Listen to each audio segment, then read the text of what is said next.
So due to some brand new reports online, it's very clear that Nintendo's making some interesting moves right now, both of which probably are realistically related to their broader plan with the Nintendo Switch 2 launch. However, one of them does have to do directly with an OLED model and the potential for a new bundle to be revealed this year. So if you are on the fence about picking up an OLED model or maybe over the holiday season, there's now some info you might want to know about. And I would also speculate that if there was ever a year we could see a price drop, this might also be the year for the current family of systems, the other of which has to do with research and development dollars being spent from Nintendo, and they are now at an all-time high in the last fiscal year. And this no doubt does tie into Switch 2, but could also tie into some overhauls of existing Nintendo systems that we might want to see, such as big new online functionality and Nintendo just expanding and broadening their horizons when it comes to ways that they can become profitable. So we're going to get on the same page with all of these details. Before we do, make sure you like, subscribe, and turn on your bell notification to join Sunbro Nation. If you're new here, we have to first talk about this holiday season Switch OLED bundle. At least I would assume it's for the holiday season. We're talking about potentially learning about it this month. It seems like it might be initially just a European only bundle,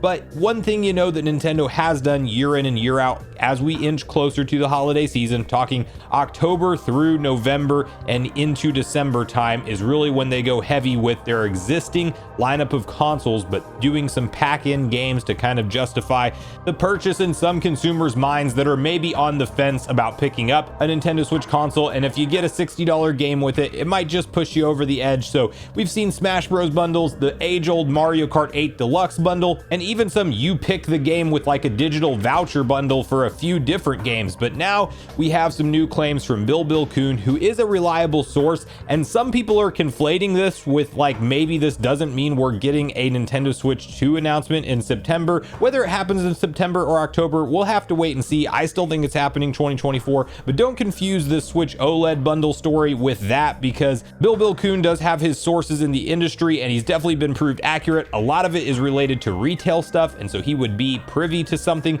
like a new bundle being announced, but maybe not Nintendo's plans in terms of revealing their next gen hardware with something like a first look trailer that we are expecting to drop at some point this year. So both this bundle and that Switch 2 reveal can happen, but to first get on the same page with what the claim is here, you have this following article over on My Nintendo News, which outlines this. Bill Kuhn says Nintendo announcement this month is for new Switch OLED bundle. Respected video game leaker Bill Kuhn has posted on X to say that the industry whispers around a Switch 2 reveal this month is actually for a new Nintendo Switch OLED model bundle, which features the sublime Super Mario Bros. Wonder and a 3-month subscription to Nintendo Switch Online. It makes sense for Nintendo to create a new Nintendo Switch OLED bundle to continue to drive sales before the successor to the Switch is revealed. And the exact tweet reads as follows: upcoming release. Some industry insiders are hyping for a Switch successor announcement this month, but hey, here is something that Nintendo will really announce: a new Switch OLED bundle featuring Super Mario Bros. Wonder. So more pack-in game bundle options with the current family of Switch systems, plus potentially even a price drop from Nintendo,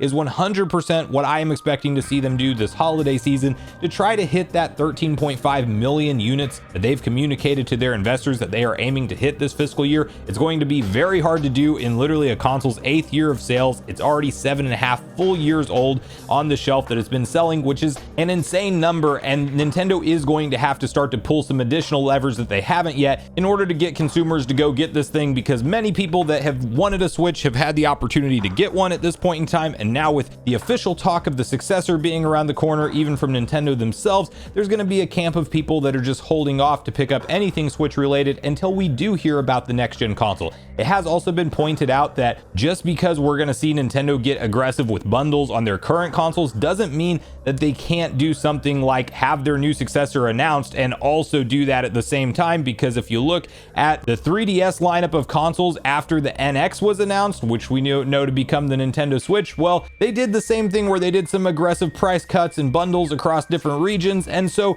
Nintendo's going to continue to try to get consumers to buy their current offering of products while it's on the shelf, no doubt, even though they're talking about potentially their next gen hardware. So I personally don't take this as this is the only thing we're going to see revealed in September and it now can't be anything else Switch 2 related, but rather both could happen or one or the other could happen. And I'm still thinking it's September or October when you look at how Nintendo shifted around all of their announcements in terms of their direct presentations and this museum direct, and they just got cleared out the entire month of September for something big. And I don't think that that's for a Switch OLED bundle, but they also may have just wanted a more dry period in September, and they want that big news piece of information to pop in October. No telling with Nintendo for sure, but that's what I'm thinking on this particular one. Then the next piece of information we have to get to has to do with Nintendo's research and development spend, which historically does tie into their new console launches, because if you look at their overall history on when in a fiscal year they've had a big spike in the research and development, which it does consistently go up over time as you would expect it to, with the rising costs of everything and Nintendo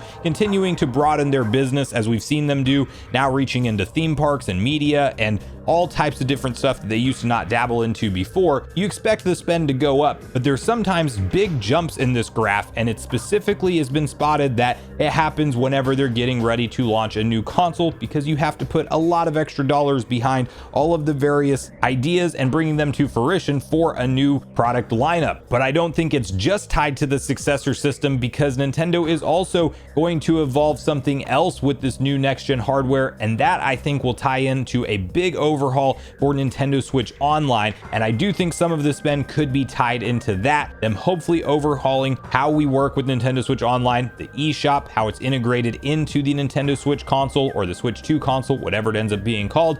And there is some reason to believe that the high dollars being spent this last fiscal year and the current fiscal year we're in could ultimately spell big benefits for us, the consumers. So you can then see this following article over on My Nintendo News, which reads, Nintendo spent nearly $910 million on research and development in its last fiscal year. News has emerged that Nintendo participated in a hefty spending spree for its resource and development department during the fiscal year which ended March 2024. As you can see from the handy chart below, the company spent almost 138 billion yen, roughly 910 million during that period. The substantial amount of money was likely used towards the company's successor to the popular Switch console, which is set to be revealed by the Kyoto-based company before March 2025. Nintendo is forecasting yet another increase for the current fiscal year. Now you can see this first chart with kind of like a steady increase in their total spend on research and development from 2017 to 2024, and you do have just the grand totals all combined, and you can see a stark jump up from 110 million in 2023 to 138 in 2024.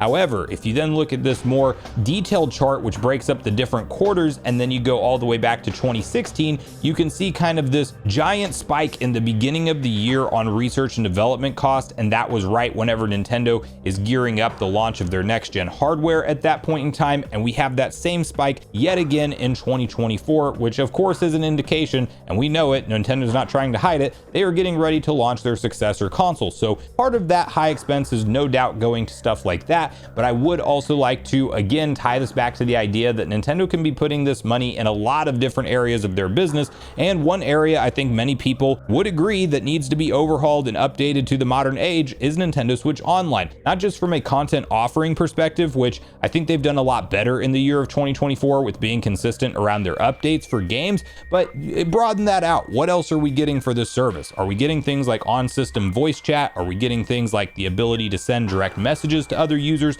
Can we maybe get usernames instead of friend codes? All of these modern enhancements that just about any online platform has today, I think Nintendo needs to integrate. In a perfect world, they would integrate Discord and just do that at a system OS level. Maybe Nintendo is actually developing some kind of trophies and achievement system, and that is some of this expenditure as well. And not to mention the fact that we might get an entirely new eShop in this next Nintendo Switch, which hopefully it's going to be integrated in at an OS level and not this web browser thing that causes lag when you're kind of going between the different pages and games. And maybe there's even an algorithm built in there, so if you like and purchase certain games, maybe there's a rating system once again, so you rate a game high, you enjoy it, it sees that you play games like this style for a lot of hours, it's going to recommend that to you in a For You page, the same way that a YouTube or Netflix or any modern video platform would. They serve content to you that you might be interested in. Maybe Nintendo gets that kind of algorithm in place for their own shop. And when you talk about the Switch 2 potentially being backwards compatible with the current library of Switch games, which I'm fully expecting it to be, that means that we might have all of the eShop available to us day one on the next gen console,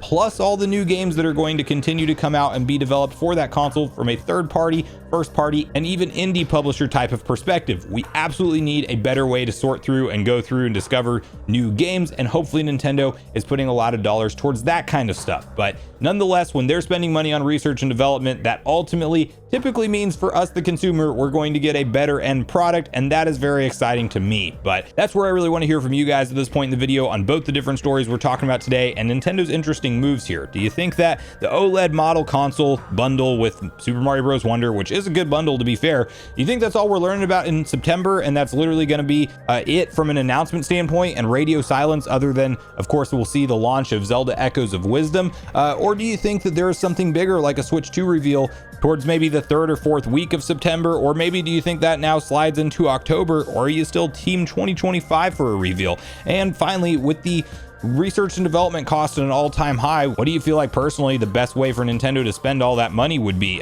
Is it just to make a better, more powerful console, or do you think NSO needs to be pretty much overhauled from the ground up? And are you in agreement with some of the features I want to see, or do you think Nintendo should keep it relatively similar to what it is right now? So make sure you share all your thoughts and feelings in the comments down below before you leave, regardless if we agree or disagree. Also, make sure you like, subscribe, turn your notification bell. And with that, I've been Sunbro, you've been Nation. Thanks so much for watching, and I'll see you guys in the next video.